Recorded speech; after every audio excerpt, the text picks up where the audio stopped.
Assalamualaikum warahmatullahi wabarakatuh. Salam dan bahagia. Anak-anakku, siswa kelas 12, apa kabar semuanya? Semoga semuanya dalam keadaan sehat walafiat. Amin. Kali ini saya akan menjelaskan tentang pernikahan di dalam Islam. Apa itu yang dinamakan nikah? An-nikahu lughatan ad-dhamm wal wad'u. Nikah secara bahasa adalah mengumpulkan dan berhubungan badan. Artinya, nikah secara bahasa diucapkan untuk istilah mengumpulkan. Ketika kita mengumpulkan sesuatu, itu namanya menikahkan. Itu yang pertama. Yang kedua, nikah itu secara bahasa adalah hubungan badan. Artinya apa? Hubungan badan bisa kita ganti dengan kata nikah.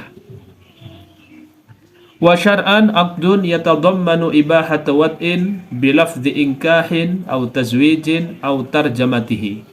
Sedangkan nikah secara istilah apa? Nikah itu adalah akad yang mengantarkan bolehnya berhubungan badan antara laki-laki dan perempuan. Akadnya itu menggunakan lafadz ingkah dari lafadz angkaha yungkihu ingkahan, atau kalau dalam praktisnya adalah angkah tukah begitu. Au tazwijin, atau pakai lafadz tazwid. Tazwid ini dari kata zawwaja yuzawwiju tazwijan. Kalau dalam praktiknya zawwajtuka, seperti itu. Atau pakai terjemah dari keduanya. Jadi yang dimaksud dengan nikah secara istilah adalah akad yang mengantarkan bolehnya berhubungan badan antara laki-laki dan perempuan, kemudian menggunakan lafadz nikah atau lafadz zawaj, angkah tuka atau zawajatuka, atau menggunakan terjemah dari kedua lafadz ini. Kemudian ada berapa rukun nikah itu? Rukun nikah ada 5. Yang pertama zauj, calon suami.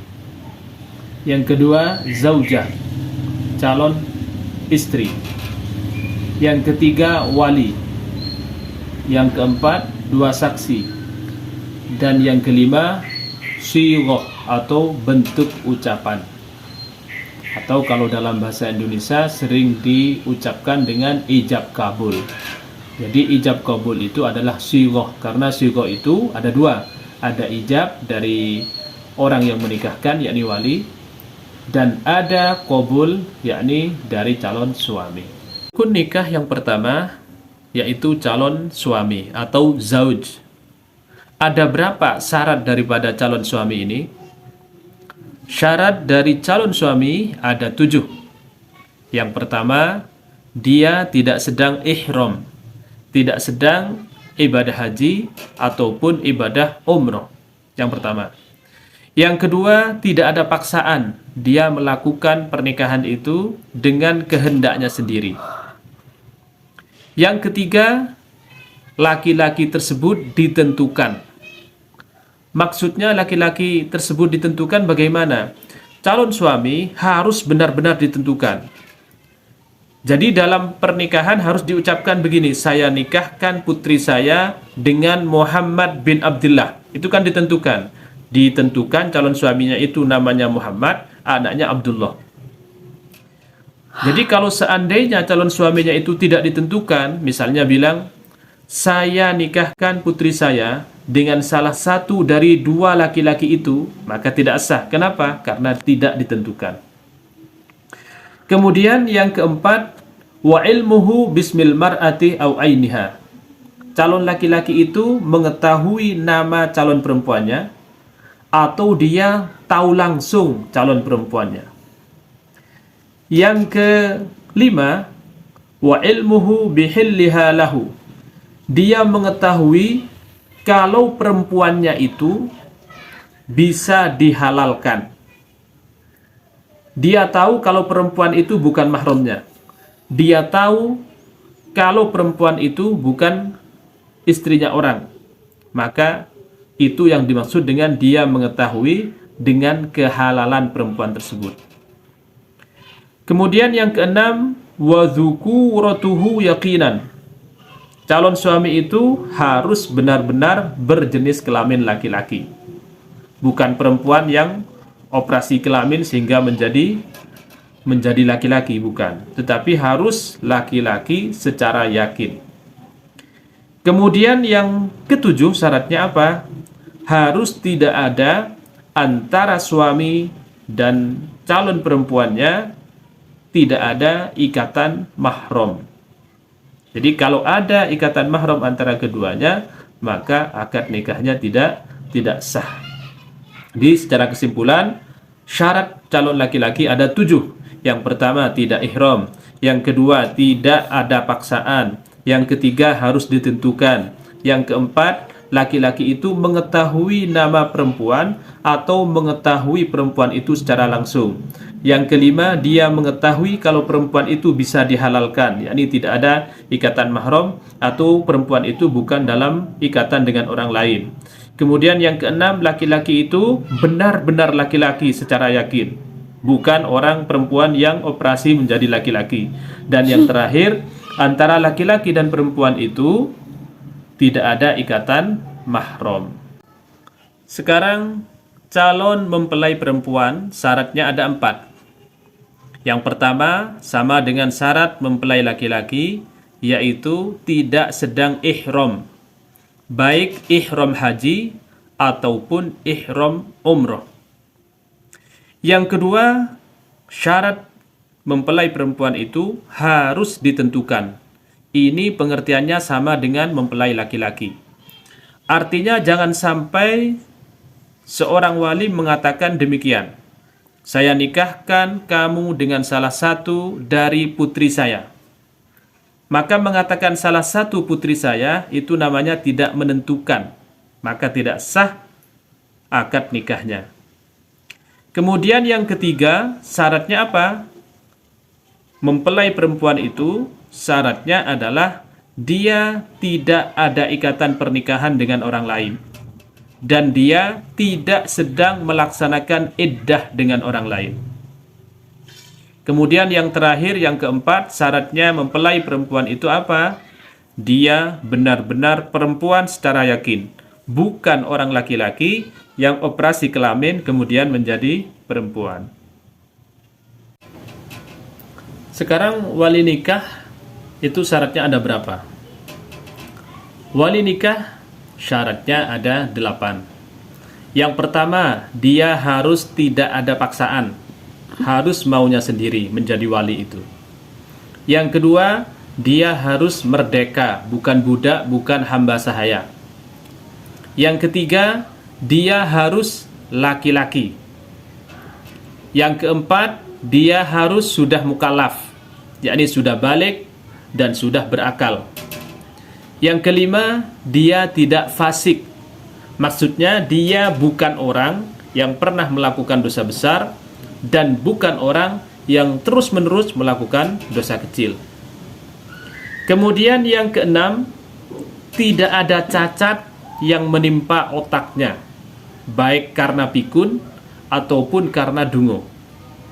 Yang ketujuh, dia tidak sedang dibatasi ruang geraknya, bukan mahjur alaih, bukan orang yang dibatasi gerakannya karena dia bodoh. Kenapa kok harus demikian? Karena orang yang bodoh itu tidak boleh membeli sendiri. Kalau membeli harus walinya. Dia tidak boleh melakukan akad sendiri. Kalau akad, maka walinya. Maka orang yang sudah tidak bisa melakukan transaksi sendiri itu tidak bisa menjadi wali. Jadi mahjur alaih bisafihin, orang yang dibatasi gerakannya karena bodoh itu tidak boleh menjadi wali.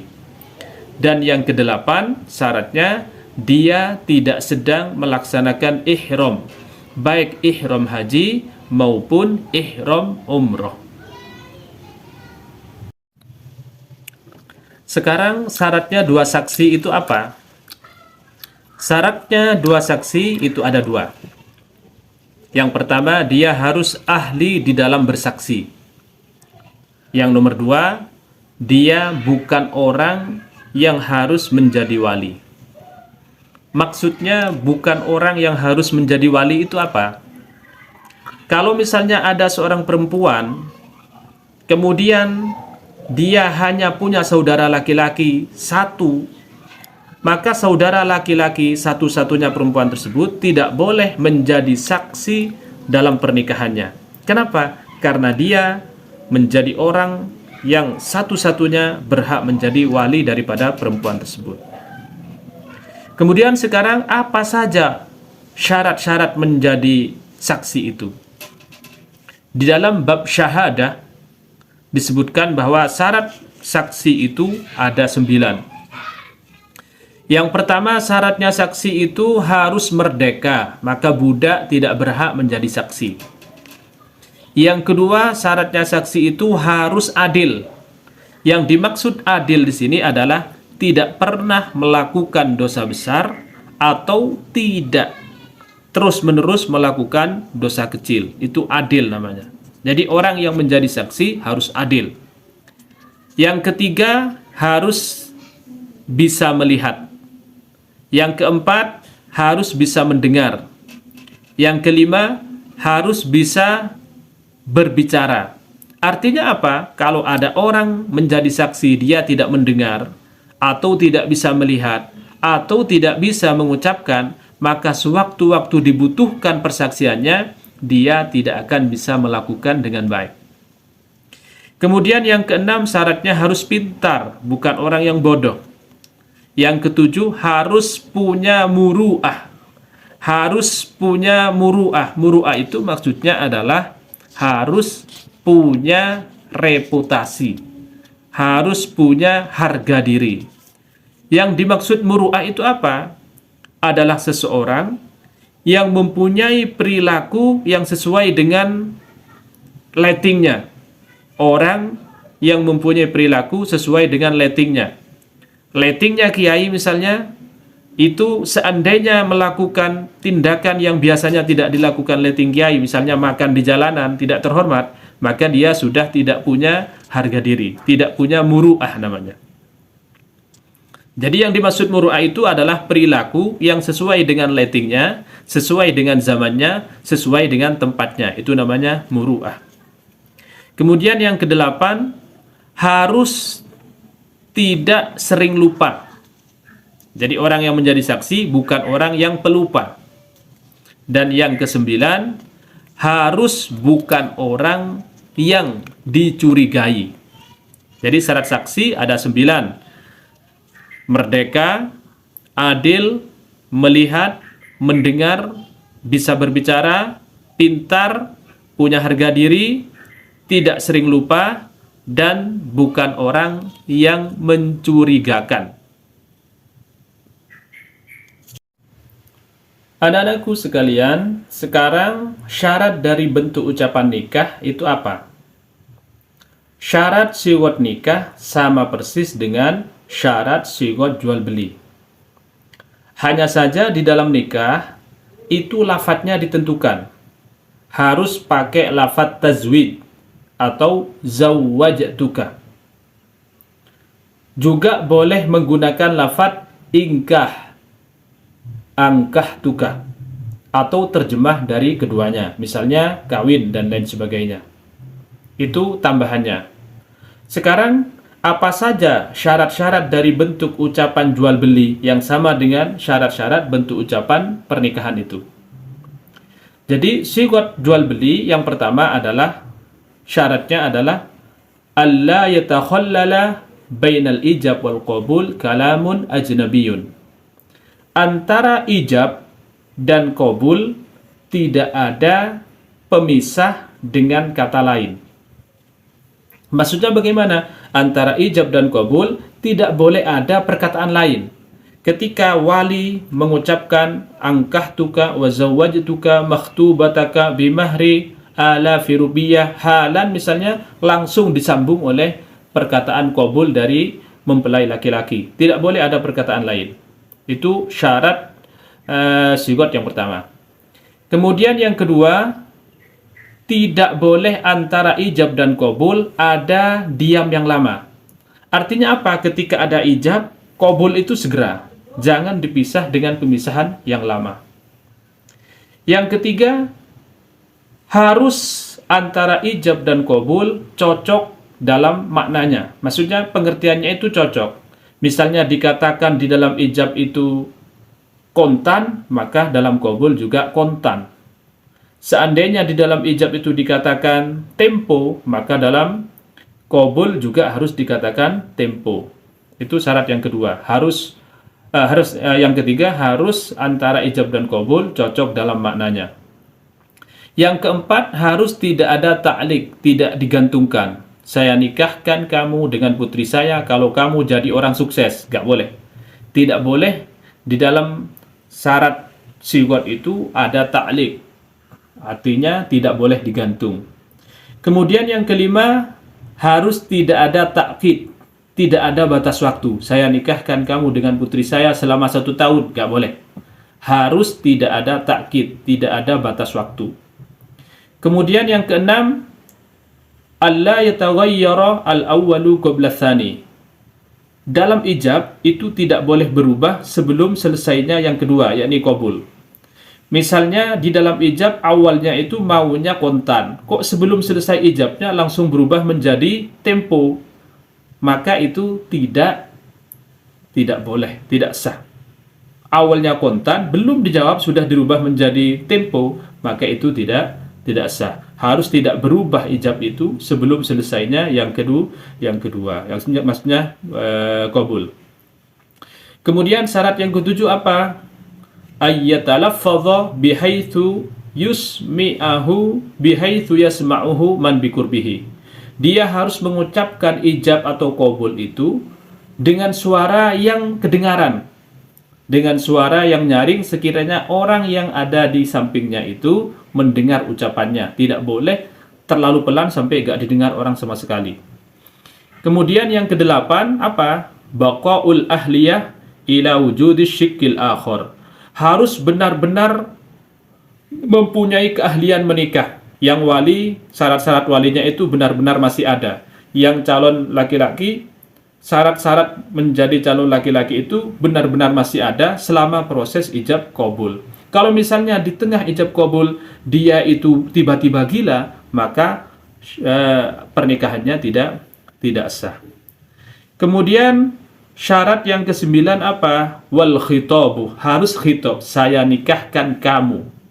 Jadi saya nikahkan kamu, tidak boleh saya nikahkan dia, tidak boleh. Jadi dalam ijab itu, ijab qabul itu bentuk ucapan itu harus benar-benar khitab. Kemudian yang ke-10 syaratnya itu apa? An yutimmal mukhatabah. Orang yang diajak ngobrol, maksudnya apa? Pihak laki-laki itu harus benar-benar menyempurnakan tugasnya sebagai qabul. Jadi qabiltu nikahaha wa tazwijaha bil mahril madhkur. Harus disempurnakan. Jangan hanya separuh-separuh, tetapi harus disempurnakan. Kemudian yang ke-11 apa? An yadhkural mubtadi'ah ats-tsaman. Orang yang melakukan ijab itu harus menyebutkan tsamannya, harganya. Dalam hal ini kalau ayahnya misalnya yang menikahkan, maka ayah di dalam menikahkan itu harus mengucapkan tsamannya. Misalnya saya nikahkan putri saya dengan kamu dengan mas kawin berapa, disebutkan berapanya itu. Kemudian yang ke-12 apa syaratnya? An yudhifal bai'ah li jumlatihi. Maksudnya jual beli, kalau dalam jual beli itu harus dia suguhkan dengan keseluruhan. Kalau dibawa ke dalam konteks pernikahan, maka pernikahan itu harus disuguhkan dengan keseluruhan. Saya nikahkan kamu dengan separuh putri saya, gak bisa. Harus dengan keseluruhan, harus dengan global. Tidak ada separuh, tidak ada sepertiga, bahkan tidak ada sebagian. Harus seluruhnya, harus dengan secara keseluruhan. Kemudian yang terakhir, harus mengucapkan lafadz nikah itu sekaligus dia bermaksud pengertian daripada nikah tersebut. Jangan hanya mengucapkan angkah tukah, tapi tujuannya meminjamkan di dalam hati. Tidak, mengucapkan angkah tukah sekaligus di dalam hatinya juga menikahkan, bukan meminjamkan, bukan menyewakan. Seperti itu. Jadi itu syarat-syarat daripada bentuk ucapan jual beli yang sekaligus juga menjadi syarat bentuk ucapan ijab qabul di dalam nikah. Sekarang kita sudah mengetahui pengertian nikah, rukun nikah, dan syarat masing-masing daripada rukun nikah tersebut. Lah, bila ada pernikahan tetapi tidak memenuhi rukun tersebut, maka nikahnya tidak sah. Atau bila ada pernikahan dilakukan oleh orang yang tersebut di dalam rukun-rukun tersebut, tetapi masing-masing rukun itu tidak memenuhi syarat, juga tidak sah. Atau salah satu daripada yang disebutkan di dalam rukun tersebut tidak memenuhi syarat, maka pernikahannya itu tidak sah. Jadi anak-anakku sekalian, seandainya ada kasus kamu diminta untuk mengidentifikasi apakah pernikahan ini sah atau tidak, maka rumusnya adalah pahami definisi. Yang kedua, pahami rukun, dan yang ketiga, pahami masing-masing daripada syarat rukun tersebut. Maksudnya pahami syarat daripada masing-masing rukun tersebut. Misalnya ada pernikahan seorang wanita yang masih dalam keadaan iddah, sah apa tidak? Kira-kira kalau misalnya ada orang menikah, dia dalam keadaan iddah, masih dalam masa-masa iddah, kira-kira sah apa tidak? Lah, untuk menjawabnya silahkan taruh di kolom komentar. Atau misalnya begini, ada prosesi pernikahan antara ijab dan qabul, masih ada pemisah perkataan yang lain, kira-kira sah apa tidak? Nah, untuk menjawabnya silahkan tulis di kolom komentar dan juga alasannya kenapa. Intinya, kalau kita mau mengetahui pernikahan itu sah atau tidak, maka harus mengetahui definisi, rukun, dan syarat-syarat nikah. Anak-anakku sekalian, sekarang bagaimana contoh akad nikah itu? Jadi contoh akad nikah itu adalah, misalnya ada seorang wali yang mempunyai anak perempuan yang dipinang oleh seorang yang bernama Hasan bin Zaid. Misalnya dia berkata kepada Hasan bin Zaid, "Ya Hasan bin Zaid, ankahtuka wa zawwajtuka makhtubataka binti Fatimah bimahri mi'ah alif rubiyah halan." Kalau di Indonesia kan, saya nikahkan kamu dengan putri saya yang bernama Fatimah dengan mas kawin 100.000 kontan. Kemudian langsung dijawab oleh laki-laki tersebut, qabiltu nikahaha wa tazwijaha bil mahril madhkur. Saya terima nikahnya, saya terima kawinnya dengan mas kawin tersebut kontan. Maka itu sudah sah pernikahannya. Kemudian apa saja hal-hal yang berhubungan dengan nikah nanti akan disebutkan. Itu anak-anakku sekalian, materi tentang nikah. Anak-anakku sekalian, demikian penjelasan tentang nikah. Semoga anak-anakku sekalian bisa memahaminya. Ketahuilah bahwa nikah itu adalah hal yang sangat penting dalam kehidupan, dan mengetahui ilmu tentang nikah itu juga lebih penting. Kenapa? Karena nikah kalau tidak sah akan terjerumus kepada perzinahan. Semoga ilmu yang sedikit ini bermanfaat. Hakadha minni wal afwa minkum. Tsumma assalamualaikum warahmatullahi wabarakatuh.